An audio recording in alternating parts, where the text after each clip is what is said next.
Hey, what's up guys? Akin Moto here. Welcome to another video. Mas mag-basketball no? Hindi na ako active So for today's video guys, i-review natin yung gulong natin. Yung Maxi Star na gulong natin. After natin siyang gamitin ng isang taon.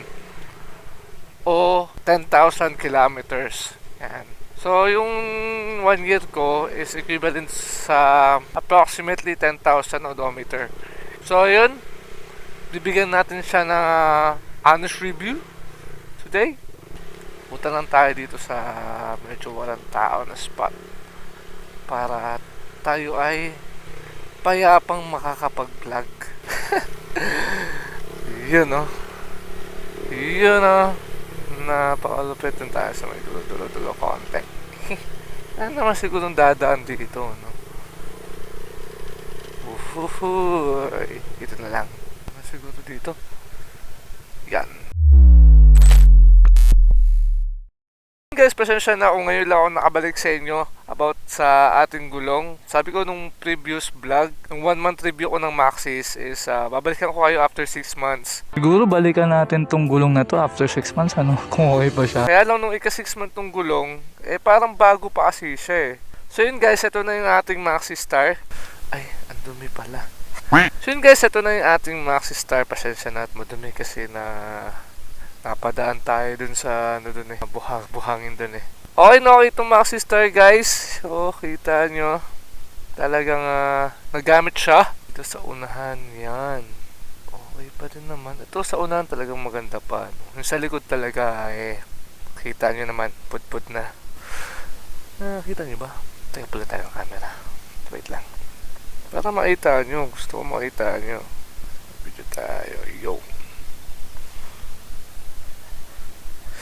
So yun guys. Yan na yung ating Maxi Star. Put na siya.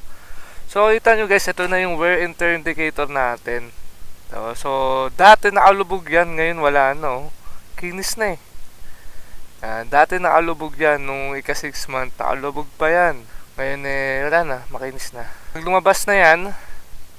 Pag ganyan na yan, kailangan mo na siyang palitan. Yan. So kung ibabarya check natin yan guys, may barya ba ako dito? Sana may barya ako? Yun, may barya tayo. So kung ibabarya check natin yan guys. Sorry, ito lang yung pera ko Kita nyo, wala na. Dito wala na. Ay nako, sobrang pud na siya insan. Wala nang barya check. GG na to. Ay. Bale nung napansin ko to guys, na ganito, na umuultaw na yung kanyang wear and tear indicator. Siguro mga 10 months na yon nung parang napansin ko na napupudpud na siya. Tapos yun, dire-diretso na hanggang ngayon. Yan, 1 year yan na siya. Pero yung unahan natin guys, pakita ko sa inyo yung unahan natin. So yung unahan natin, okay na okay pa. So yung likod lang talaga, yung talagang napudpud agad. Yan. Okay pa naman yung unahan natin. Diba? Ganda pa naman Yung likod lang talaga, yung likod talaga ang unang napupudpud kasi siyempre nandito yung makina, tapos mabigat to, siyempre nandito din yung weight mo. Yan. Tapos ito yung talagang kakamot sa lupa.